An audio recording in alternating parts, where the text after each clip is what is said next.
हरे कृष्णा, राधे राधे। हम सभी साधक श्री कृष्ण सखा मधुमंगल की आत्मकथा का श्रवण कर रहे हैं। आज का प्रसंग है घर में पक्को होए के। मैं मधुमंगल। कन्हैया चोर है कन्हैया, सब कहे हैं। मैं हूँ कहूँ, हाँ कन्हैया चोर है। और आज को चोर नहीं, अनादिकाल को चोर है।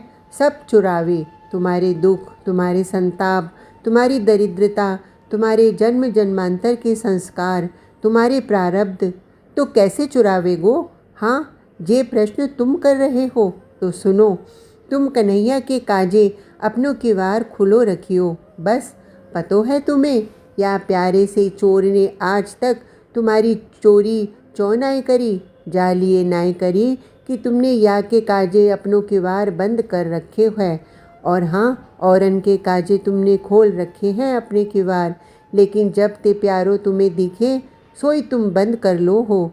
बिचारो कन्हैया द्वार बंद देख के चलो जावे।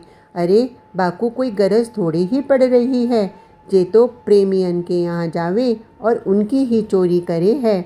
तो मेरी एक बात याद रखियो, अगर अपने घर में या की चोरी करवानी हो तो अपने किवारन को बंद मत रखियो। कान के किवार तो खुले ही रहें। कन्हैया कान के किवार ते ही घुसे और दूसरे किवार है आँखन को, लेकिन मूल किवार तो कान ही हैं। समझ में आई या पंडित मधुमंगल की बात ना आई? तो आगे पढ़ो मेरी आत्मकथा। हम सब सखान को लेके आज अपने ही घर में चलो गयो कन्हैया। हम डर रहे, लेकिन कन्हैया कह रो मैं हूँ ना, तुम डरो मत, हम बाहर ठाड़े हैं। और कन्हैया चलो गयो जहाँ माखन की मटकी धरी हती। अंधकार है, लेकिन चोर अंधकार ते कहाँ डरे। पहले तो कन्हैया ने खिड़की खोली, भीतर प्रकाश भयो। अब भीतर ते बाहर हम सखान को कन्हैया देख रहे हैं। कन्हैया ने खिड़की ते अपने सखान को हाथ हिलायो। हम सब सखा भी प्रसन्न है गए। कन्हैया ने अब भीतर जाए के एक मटकी ले लई और मटकी को गोद में धर के माखन निकाल के खाएवे लगे। लेकिन माखन खाएवे में इतने तल्लीन है गए कि सब भूल गए। बाहर सखान ने देखियो मैया ब्रजरानी बाही कक्ष में जा रही हैं। सब ताली बजाएवे लगे, कोई सीटी मारवे लगे, लेकिन कन्हैया कहाँ सुनते, वो तो माखन खाएवे में मगन है। तभी हे भगवान तू यहाँ है। मैया चौंक गई। कन्हैया की गोद में माखन मटकी है। डर गए कन्हैया। मैया बोली चौरे कन्हैया कहाँ कर रो है तू यहाँ? कछु नहीं मैया, कन्हैया डरे भय हैं। अगर आज पकड़े गए तो मुहूर्त ही बिगड़ जावेगो। बता का कर रो तू यहाँ? मैया फिर पूछ रही। तो कन्हैया झट ते बोल पड़े मैया मैं या कक्ष में आयो तो मैंने देखी कि यहाँ तो माखन की मटकी है तो तू कहाँ कर रो यहाँ? मैया ने फिर पूछी। अरे मैया सुन तो, जब मैं आयो या कक्ष में तो मैंने देखी या मटकी में चीटी पड़ी ही। तो मैया टेढ़ी नज़र ते पूछ रही है। तो मैया मैंने सोची मेरी बुढ़िया मैया है, बेचारी को आँखन ते दिखे नहीं, कानन ते सुने नहीं। मैया मन ही मन हंस रही है। बोल तू। कन्हैया बोले तो मोकू दया आई गई। कौन के ऊपर दया आई तो है? तेरे ऊपर मैया। कन्हैया बोले अच्छो तो तू चीटी बीन रो? हाँ मैया, और तेरे काजे बीन रो। कन्हैया ये भी बोले ठीक।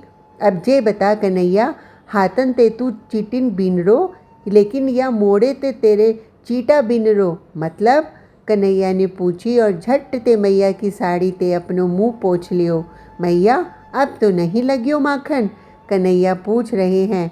मैया को हंसी आ रही है, लेकिन अपनी हंसी छुपाए रही है। मैया बता मुख में कैसे लगियो माखन? तभी ग्वाल बाल कक्ष के भीतर आ गए। ये सब देखने आए कि मैया ने कन्हैया को चोरी करते भय पकड़ियो कि नहीं। देख मैया भयो जे कि कन्हैया बोलते भय चारों ओर देख रहे हैं। सखान को देख लियो। अब सखा परेशान हैं कि कैसे आज उनको सरदार बचेगो। कन्हैया बोले मैया चीटी बीन रहो हूँ मैं। तभी एक चीटी मेरे हाथ ते हेती भई मेरे मुख तक पहुँच गई। फिर सहज होते भय बोले मैं मीठो अधिक खाऊँ हूँ ना, या लिए मेरो मुख अधिक मीठो है। काट दियो मेरे मुख को चीटी ने, मुँह को रिस उठी। मैं वैसे ही परेशान हूँ मैया की सहायता करवे में, और जे मेरे मुख को और काट रही है। मैया, मैंने माखन के हाथ ते पकड़ के चीटी को फेंक दियो। जालिए माखन लग गयो होए गो। कन्हैया ने जैसे ही जी बात कही, मैया खूब हंसी और बोली, लेकिन आगे ते अंधकार में लाला नहीं आनो, ठीक है। कन्हैया बोले, ठीक है मैया, और उछलते हुए बाहर आ गए। सखा भी बाहर आ गए हैं। अब बताओ कैसी रही? कन्हैया सखानते पूछने लगे। सब सखा बोले, तू तो चोरन को गुरु है कन्हैया। कन्हैया बोले, तो तुम सब मेरे चेला। मैंने कही, गुरुजी अब कहाँ जाओगे चोरी करवे? कन्हैया बोले, चलो खोज किए जाए कि किन प्रेमिन के यहाँ चोरी करेंगे। हम सब कन्हैया की मधुर मूर्ति देख के मुग्ध है रहे हैं। आज का प्रसंग इतना ही। कल तक के लिए हरे कृष्णा, राधे राधे।